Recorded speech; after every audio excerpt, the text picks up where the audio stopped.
we're going to build the world's smallest camper that not only can go anywhere, but it can stay there for as long as you want. I've seen my fair share of bizarre vehicles, but some people take homemade to a whole new level. We're not talking about your average DIY project. These are cars so weird, so over the top, that you have to see them to believe them. Some look like they belong in a movie, others barely look like they should be road legal, and honestly, some probably aren't. Whether it's pure genius or complete madness, one thing's for sure, these homemade cars are unlike anything you've ever seen.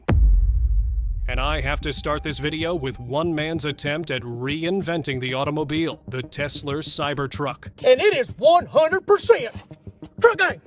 Apparently, looking at the Tesla Cybertruck and thinking, yeah, I can do that, is all the motivation you need to start welding. And let me tell you, this thing is one of a kind. First off, it's fully electric, but not in the boring way Tesla does it. No, this beast runs on 4,000 AA batteries. That's right, the same batteries you use for your TV remote are now powering a full-size truck. If this thing ever runs out of juice, you're not looking for a charging station, you're raiding every convenience store within a 10-mile radius. But the real selling point here isn't that, it's stealth. According to the builder, this thing is so rigid that police radar just bounces off it. Imagine a cop watching a giant aluminum wedge fly past, but their radar says, nope, didn't see a thing. I don't know if that's science or witchcraft, but I respect it. Now let's talk safety. Most airbags are designed to cushion your face in an accident. The Tesla Cybertruck, no need for all that fancy technology. Instead, your face is gently introduced to the steering wheel. Efficient, straightforward, saves on unnecessary padding. And don't think this thing is just about performance. It's got luxury too. Magnetic doors? Check. Digital dash? Check. Infotainment system? Of course. It's got all the high-tech features you'd expect from a modern vehicle, plus the structural integrity of an old refrigerator. But what about off-roading? Well, it handles the terrain just fine, until the tailgate decides it no longer wants to be part of the journey and rips itself clean off. No big deal though. The guy just snaps it back on like a Lego piece and keeps going. Because in the world of homemade electric trucks, everything is removable. And here's the best part. It's for sale. Slightly used, but guaranteed to be the only one of its kind. If you thought the Tesla Cybertruck was wild, wait until you hear about this next one. Because while some people are out here slapping together aluminum panels and calling it a day, one guy in Uganda built the first ever car in his village by hand. And not just some janky, barely holding together contraption.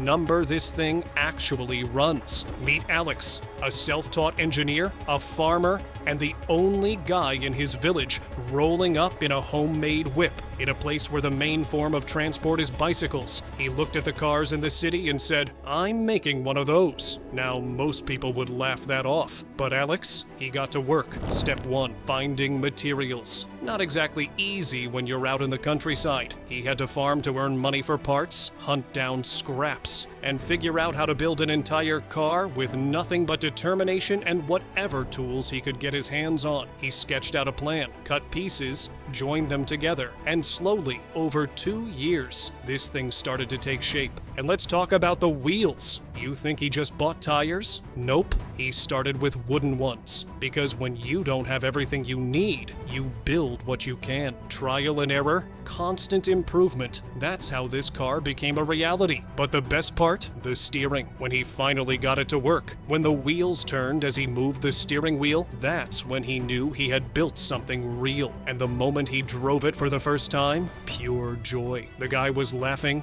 grinning from ear to ear, because this wasn't just a car. It was proof that he could do the impossible. And he's not stopping here. His dream? A full-scale car factory. He wants everyone in Uganda driving homemade cars, built locally, made for his people. Some people talk about their dreams. Alex builds them. If you thought building a car from scratch was impressive, wait until you meet Ernie Adams. While some people are tossing their busted fridges to the curb, he's using them for a whole other purpose. Driving. This all started when Ernie looked at an old 1928 Chevy and thought, yeah, I can make that. but smaller. And somehow, he actually did it in the most interesting way he possibly could. He took 9 refrigerators, a 3-wheel mail cart transmission, and a 2-cylinder engine, and built himself a tiny but mighty little ride. But that was just the beginning. Since that first fridge-fueled masterpiece, Ernie has built an entire fleet of tiny cars, all of them handcrafted, all of them perfect mini replicas of classic models. And these aren't just for show. They run, they drive,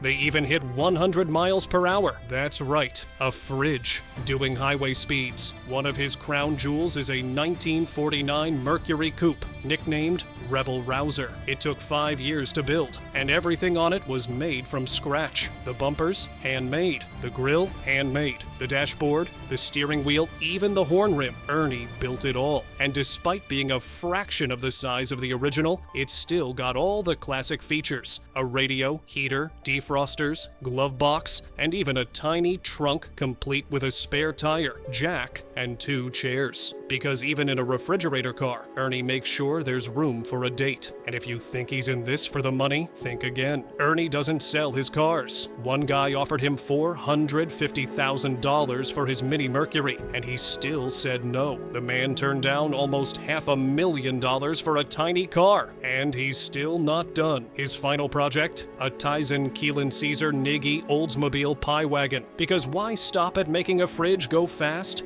when you can make one deliver baked goods? If you thought turning a refrigerator into a fully functional, road-legal car was wild, wait until you see what happens when someone reinvents a Tesla from the ground up. This is the Cyber Roadster, and calling it a Tesla mod doesn't do it justice. This thing is a fully custom-built, one-of-one masterpiece that took over 2 years of trial, error, and obsessive craftsmanship to perfect. The starting point? A Tesla Model 3, but by the time he was done with it, this was something else entirely. Let's talk design. Every inch of this car was carefully planned and upgraded to match a Cybertruck-inspired aesthetic. It's lower, sleeker, and looks like it was built for a movie. The wheels? Custom black diamond F2s, built specifically for this car with a crazy offset to make them sit just right. The brakes? Brembo performance calipers, because if you're gonna make a car this eye-catching, you better make sure it can stop just as fast as it takes off. And then there's the carbon fiber, a custom forged carbon fiber spoiler crafted by hand. Matte carbon fiber accents on the doors,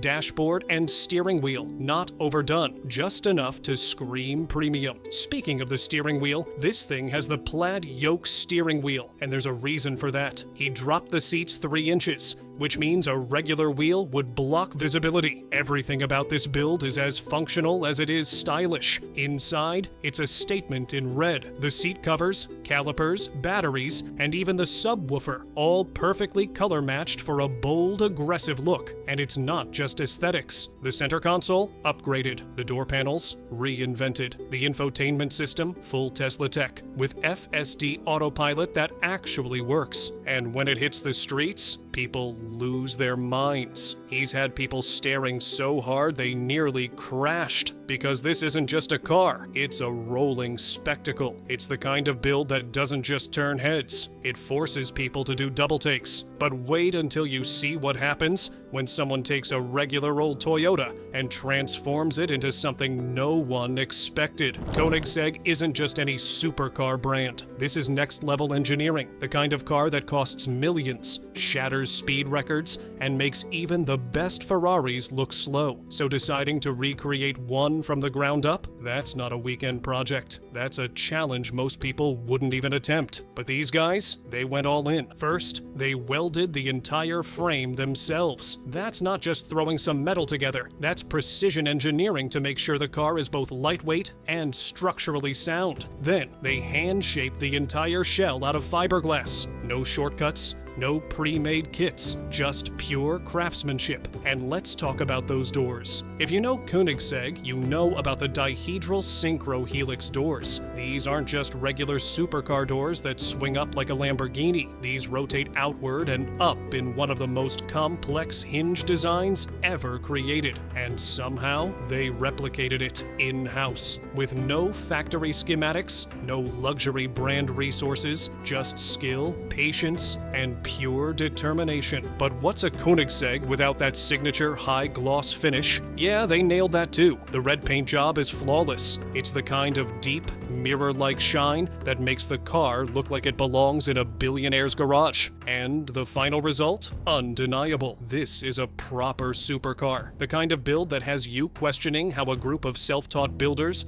pulled off something so insane. But here's the best part. They're not doing this for money. No commercial sales, no mass production, just pure passion for cars, engineering, and the art of pushing boundaries. They wanted to prove that with enough dedication, anything is possible. And honestly, they just did. While this one was a massive head turner, this next one is the perfect example of the phrase tiny but mighty. Now, most people, when they want an RV, they buy one. But this guy, he found a miniature Subaru van on Facebook Marketplace and thought, why not turn it into a home on wheels? And somehow he actually pulled it off. There's lots of layers to this one. Let's start with the van itself. This thing is a tiny right-hand drive, four-wheel drive beast imported from Japan. It had only 71,000 kilometers on it, which in Subaru years means it was basically brand new. But stock? This thing was not made for camping. It was small, it was basic, and it definitely wasn't off-grid ready. So the first step? Got it completely. Once the back of the van was emptied out, the real build began. First up, a custom floor. Sounds simple, right? Nope. The engine is in the back,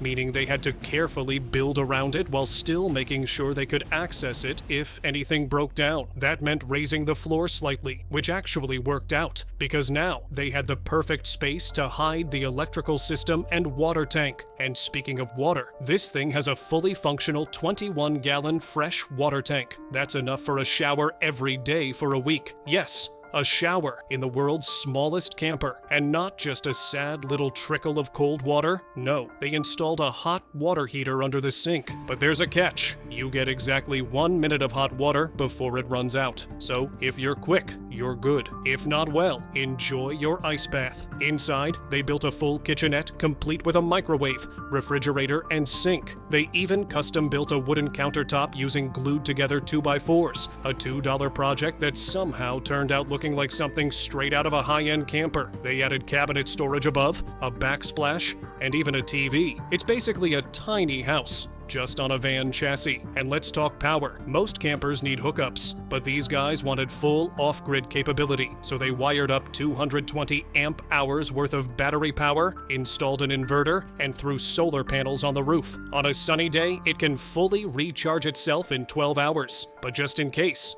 they also hooked it up to the alternator, meaning it charges while they drive. No campsite hookups needed. Then came the sleeping situation. Now, in a space this small, you can't just toss in a mattress and call it a day. No, they built a convertible couch bed system using hinged wood panels and custom sewn cushions. During the day, a comfy couch. At night, a full bed, and to make sure they actually get some rest, they installed a vent fan to pull in fresh air without draining the battery. Finally, it was time to test this thing out in the real world. So they loaded up, drove 100 miles to a remote campsite, and put it through its paces, including a very muddy, very questionable off-road section. At first, the tiny van got stuck, but then they hit the four-wheel drive button and boom, crawled right out like a champ. So yeah, this thing is fully functional, totally off-grid, and built inside the tiniest van possible. It's proof that you don't need a massive RV to live the van life. You just need some creativity, patience, and a willingness to screw a wall into a door that will never open again. If you thought turning a tiny Japanese van into a full-blown off-grid camper was an insane build, wait until you see how one man's trash is literally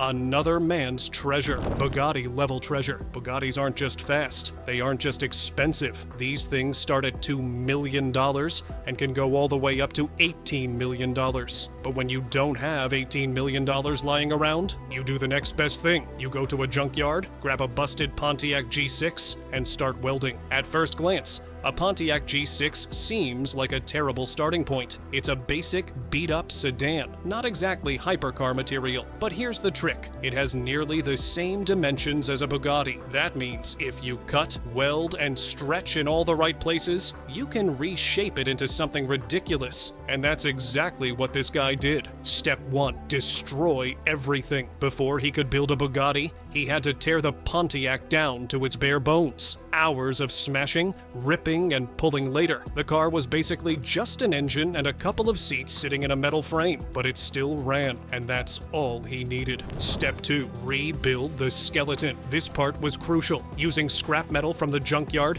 he welded an entirely new exoskeleton onto the Pontiac's frame, extending the wheelbase, lowering the body, and reshaping the entire structure. And somehow, it actually started looking like a Bugatti. Step 3. The bodywork.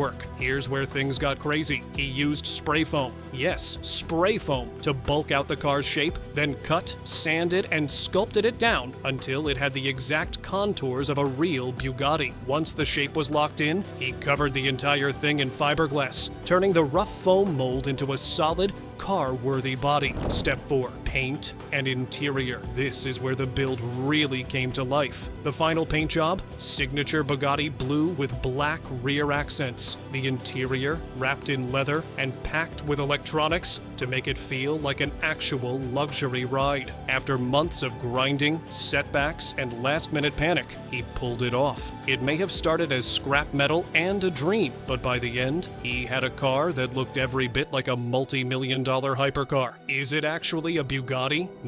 Is it the most impressive trash-to-supercar build ever? Absolutely, because at the end of the day, he didn't buy a Bugatti, he built one, and the result? Undeniable. If you thought building a Bugatti from junkyard scraps was impressive, wait until you see what happens when someone decides to merge two insane cars to make a mega supercar. This build started with a simple question. What if you mixed a Volga with a Bugatti? And while most people would laugh that idea off, these guys went all in. At first, they planned to base it on a Ford Probe, a car that, let's be honest, has about as much in common with a Bugatti as a lawnmower does with a jet engine. But the dimensions lined up, so they made it work. That's until they realized they could do better, much better. That's when they grabbed a BMW 6 Series, a much stronger base for something that needed actual supercar performance. But by then, the bodywork was already in motion. First came the Frankenstein frame. They combined parts from 3 different cars,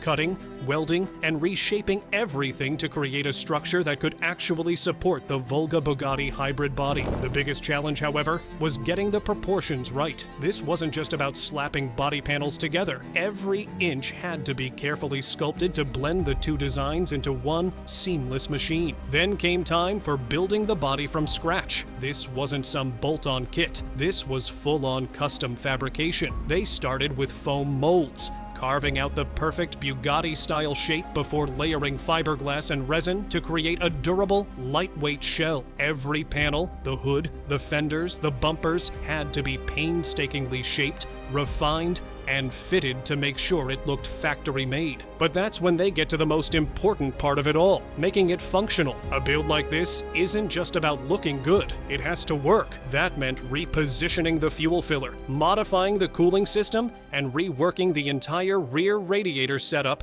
to match a Bugatti's mid-engine design. And then there's the spoiler. Most people would have skipped the active rear wing, but these guys, they built a working motorized spoiler that raises and lowers, just like the real thing. Even with all of that, they were missing one thing: the details that make it real. Custom air suspension to match the ride height, massive custom-built wheels to fit the exact Bugatti stance, hand-sculpted taillights, chrome trim, and even a retractable Volga hood ornament that disappears into the bodywork. Because why not? After years of work, countless revisions, and an unreal amount of dedication, the Volga Bugatti hybrid was finally complete. It's a car that shouldn't didn't exist, but somehow does. And whether you love it or think it's pure madness, you can't deny how incredible the craftsmanship is. Because at the end of the day, this wasn't just about building a car, it was about proving that no idea is too ridiculous if you're willing to make it real. And this next guy took a page out of the same book. This wasn't just some thrown together shell with wheels. This is a fully functional, electric-powered Porsche replica, built piece by piece over 90 days. And when I say piece by piece, I mean over 300 individual sections of PVC, cut, shaped, and fused together to recreate the curves and lines of a $1 million hypercar. The process? Absolutely insane. It all started with the skeleton. Before this thing could look like a Porsche, it had to hold together like one. Using nothing but basic tools and sheer determination, he crafted a frame strong enough to support the entire build. No fancy 3D design software, just pure spatial imagination, measuring and adjusting each part as he went. Then came the body. Now, making a car body is hard enough when you're using metal or fiberglass, but this guy, he built it with 6 massive PVC pipes, painstakingly cut and shaped into more than 300 pieces. He bent and fused them together using a blowtorch, ensuring that every piece fits seamlessly. The result? A smooth, shockingly accurate Porsche 918 spider shape, recreated from literal plumbing materials. Step 3. Making it run. Because this isn't just a static model, this thing moves. He installed an electric motor, giving the homemade hypercar actual drive power. Now, is it pushing out 887 horsepower like a real Porsche 918? Number. But the fact that this thing even functions as a drivable vehicle is mind-blowing. But he didn't just slap this together and hope for the best. The level of detail is unreal. Every curve, every angle, even the aerodynamics were carefully replicated. The fact that he did all of this with only the most basic tools just proves that he has the mind of a master custom builder. Now, some might argue that a fiberglass mold would have been sturdier, but that's missing the point. This isn't about following the easiest path. This is about proving that, with enough creativity, you can build a dream car out of practically anything. And if he can pull this off with PVC pipes and a blowtorch, just imagine what he could do next. All of the vehicles I've talked about until this point are amazing in their own way, but this next guy was born to take the #1 spot in this video. Meet Ed China, a man who saw regular vehicles and thought too predictable. Instead of making faster sports cars or tougher trucks, he's been spending over 2 decades turning furniture and appliances into fully functional, street-legal speed machines. And I'm not talking about some goofy one-time stunt. These things hold transportation, and he's not done yet. But what else could he possibly slap some wheels on?